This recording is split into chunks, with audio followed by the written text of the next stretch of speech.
Hi, Sundara Rami Reddy from RCP Technologies. ఈ video small cap stocks and mutual funds గురించి అండి.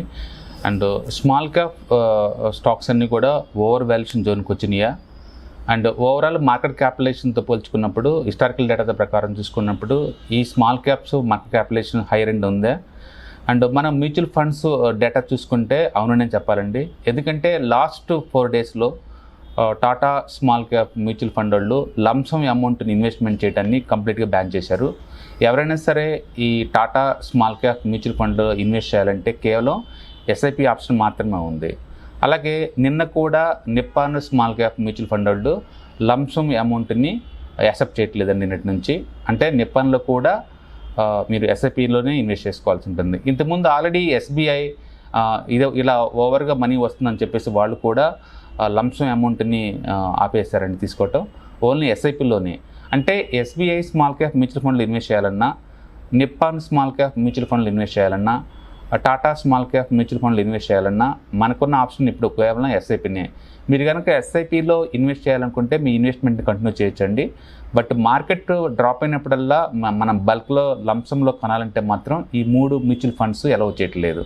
Okay, but quant and other mutual funds అయితే still they allowed both SIP as well as lump sum amount అనమాట. ఎందుకు ఇట్లా వీళ్ళు కొత్త lump sum అమౌంట్ని యాక్సెప్ట్ చేయట్లేదంటే, ఒకటి మార్కెట్ చాలా లాస్ట్ 3-4 మంత్స్లో బాగా మూవ్ అయిందండి. అండ్ పర్టికులర్గా స్మాల్ క్యాప్స్ అయితే చాలా వాల్యుయేషన్ రైజ్ అయింది. అండ్ మీరు చూసే ఉంటారు స్మాల్ క్యాప్ స్టాక్స్ కానీ స్మాల్ క్యాప్ మ్యూచువల్ ఫండ్స్ కానీ రిటర్న్స్ ఈ సంవత్సరం మోర్ దెన్ 40% దాకా ఇచ్చేసింది most of the small cap mutual funds. So బేసికల్గా మార్కెట్ ఎప్పుడైతే పీక్ లెవెల్కి వస్తుందో అప్పుడు మనీ మేనేజ్ చేయడం కష్టం అవుతుంది స్మాల్ క్యాప్స్లో.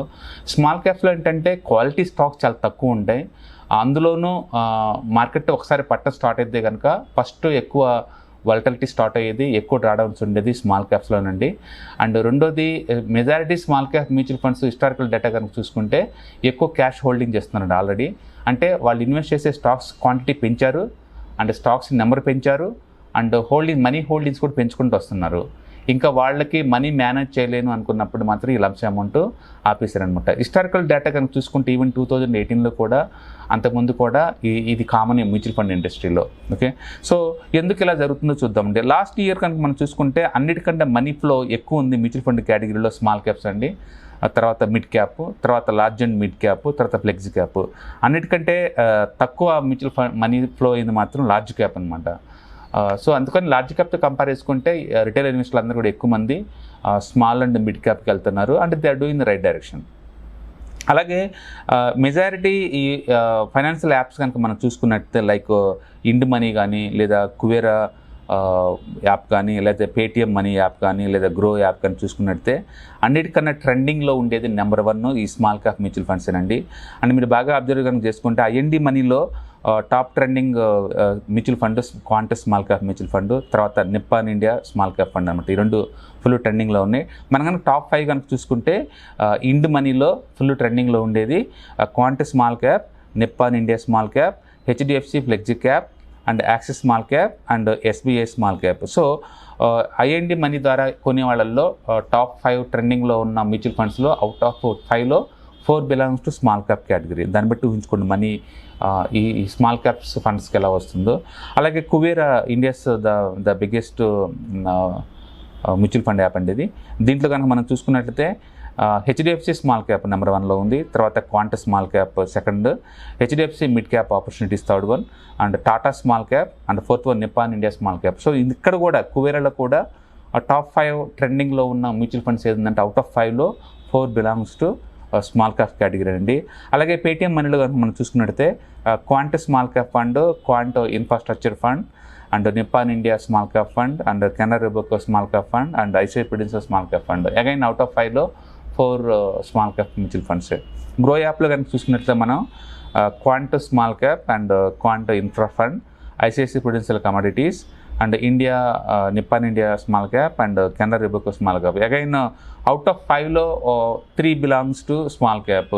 సో ఇట్లా పాపులర్ మ్యూచువల్ ఫండ్ యాప్స్లో అన్నింటిలో కూడా ఓన్లీ స్మాల్ క్యాప్స్ మీదే ఇన్వెస్టర్ ఫోకస్ చేస్తున్నారండి. లాస్ట్ 1 ఇయర్లో ఒక స్మాల్ క్యాప్ మ్యూచువల్ ఫండ్లో కంబైన్ 2 ఎదురుగా 25,000 crores మనీ ఫ్లో అయిందంటే మీరు ఊహించుకోవచ్చు. సో తద్వారా ఏంటంటే స్మాల్ క్యాప్స్ ఓవర్ వాల్యుయేషన్కి వచ్చిన వీళ్ళు ఫీల్ అవుతున్నట్టున్నారు. అండ్ రెండోది మార్కెట్ క్యాపిటలేషన్ ప్రకారం కూడా స్మాల్ క్యాప్స్ మ్యాక్సిమం లెవెల్కి వచ్చేసినాయి. అండ్ వాళ్ళు ఇన్వెస్ట్ చేయాల్సిన నెంబర్ ఆఫ్ స్టాక్స్ కూడా పెంచారు. అండ్ క్యాష్ హోల్డింగ్ లెవెల్ కూడా స్లోగా పెరుగుతున్నాయి. తద్వారా అంటే వాళ్ళు ఆపర్చునిటీస్ కోసం వెయిట్ చేస్తున్నారు. అంటే ఈ టైంలో లంప్సమ్ అమౌంట్ కనుక యాక్సెప్ట్ చేస్తే ఆ మనీని డిప్లాయ్ చేయాల్సింది కష్టం అవుతుంది. రెండోది ఏంటంటే డ్రాడౌన్ స్టార్ట్ అవుతే ఈ స్టాక్స్ ఎక్కువ డ్రాప్ అయ్యే ఛాన్స్ ఉంది. అండ్ లిక్విడిటీ ఇష్యూస్ ఎక్కువ ఉంటాయి స్మాల్ క్యాప్స్లో. ఓకే, వీటన్నిటి రీజన్ వల్ల ఏంటంటే వీళ్ళు కొత్తగా లంప్సమ్ అమౌంట్ని యాక్సెప్ట్ చేయట్లేదు. సో మనం ఆల్రెడీ మ్యూచువల్ ఫండ్స్ కనుక్కుంటే ఎస్ఐపి రూట్లో మనం ఇన్వెస్ట్ చేసుకుంటూ పోవచ్చండి, అందులో ఎలాంటి ప్రాబ్లం ఏం లేదు. బట్ అప్పుడప్పుడు కొంచెం ప్రాఫిట్ బుక్ చేయటం అనేది బెస్ట్ అనమాట. సో బేసికల్గా internal rate of return more than 25 to 30% వచ్చినప్పుడు డెఫినెట్గా కొన్ని స్మాల్ క్యాప్ మ్యూచువల్ ఫండ్లో కొన్ని యూనిట్స్ అమ్మి ఎన్కాష్ చేసుకోవడం ద్వారా మనం కూడా కేర్ఫుల్గా సేఫ్టీగా గేమ్ ప్లే చేసినట్టు అవుతుంది అనమాట. కాబట్టి మీరు ఎవరైనా ఆల్రెడీ 4-5 years బ్యాక్ కనుక mutual fund small cap begin చేసి మీ ఇంటర్నల్ రేట్ ఆఫ్ రిటర్న్ కనుక 25 and 30% అలా కనుక వచ్చి ఉంటే కనుక కొంత యూనిట్స్ని ఎన్కాష్ చేసుకోండి. ఓకే, దాని అర్థం మార్కెట్ ఏదో డ్రాప్ అవుతుందని కాదు, బట్ ఓవరాల్గా వాల్యుయేషన్ ప్రకారం ఏంటంటే కాస్ట్ స్టేజ్లకు వచ్చింది మార్కెట్. తద్వారా small cap mutual funds majority mutual funds 1/1 lump sum అమౌంట్ని యాక్సెప్ట్ చేయట్లేదంటే రీజన్ అదే అనమాట. మళ్ళీ వాల్యుయేషన్ కొంచెం డ్రాప్ అయినప్పుడు మనం డిప్లాయ్ చేసుకోవచ్చు. ఓకే, సో దాని అర్థం మార్కెట్ బబుల్ జోన్లో ఉందని కాదండి, వాళ్ళు కాన్షియస్గా గేమ్ ప్లే చేస్తున్నారు. ఎందుకంటే గత 3 monthsలో మీరు కనుక చూసుకుంటే మార్కెట్ వన్ వే డైరెక్షన్లో బాగా మూవ్ అయింది. అండ్ హిస్టారికల్గా మ్యూచువల్ ఫండ్స్ ఎప్పుడైనా సరే కంటిన్యూస్గా 3 months ఎవ్రీ మంత్ 5% అలా ఇచ్చుకుంటూ వస్తే కనుక నెక్స్ట్ 2-3 months మార్కెట్ ఫ్లాట్ లేదా నెగిటివ్గా ఉండే ఛాన్స్ ఎక్కువ ఉంటుంది. సో హిస్టారికల్ డేటా ప్రకారం చూసుకున్న మ్యూచువల్ ఫండ్స్ బిహేవియర్ చూసినా సరే మార్కెట్ ఓవర్ వాల్యుయేషన్కి వచ్చింది, కాన్షియస్గా ఉన్నట్లు లెక్క అనమాట స్మాల్ క్యాప్స్.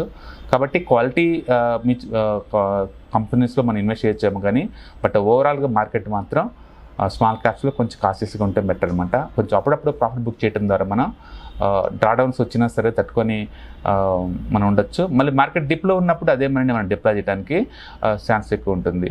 సో చాలామంది అనొచ్చు ఈ మనీని ఎక్కడ డిప్లాయ్ చేసుకోవాలని చెప్పేసి టెంపరీగా మనం క్యాష్లో హోల్డ్ చేసుకోవచ్చు, లేదా లిక్విడ్ బీస్ టెంపరీగా అంటే కొత్త ఆపర్చునిటీ వచ్చేంత వరకు లిక్విడ్ బీస్లో పెట్టుకోవచ్చు. Okay, but me target long term point of లో 20 to 25% అంతే మాత్రం అంతే హోల్డ్ చేసుకోవచ్చు అండి, అమ్మాల్సిన పని ఏం లేదు.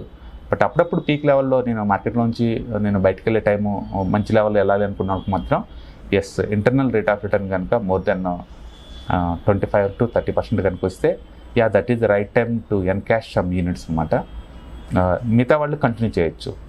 ఓకే, ఎస్ఐపి రూట్లో అందరూ అలౌ చేస్తున్నారు కాబట్టి దాన్ని మనం కంటిన్యూషన్ చేయొచ్చు అనమాట. కాబట్టి ఎవరైనా టాటా స్మాల్ క్యాప్ మ్యూచువల్ ఫండ్లో, నిప్పాన్ స్మాల్ క్యాప్ మ్యూచువల్ ఫండ్లో అండ్ ఎస్బీఐలో కనుక స్మాల్ క్యాప్ మ్యూచువల్ ఫండ్లో కనుక లంప్సమ్ పెట్టాలనుకుంటే మాత్రం ఇక ముందు లాగా కుదరదు, ఓన్లీ ఎస్ఐపిని అలౌ చేస్తున్నారు. అంటే మీకు తెలుసు ఎస్ఐపి అంటే ఎవ్రీ మంత్ మీరు కమిట్మెంట్ ఇవ్వాల్సి ఉంటుంది.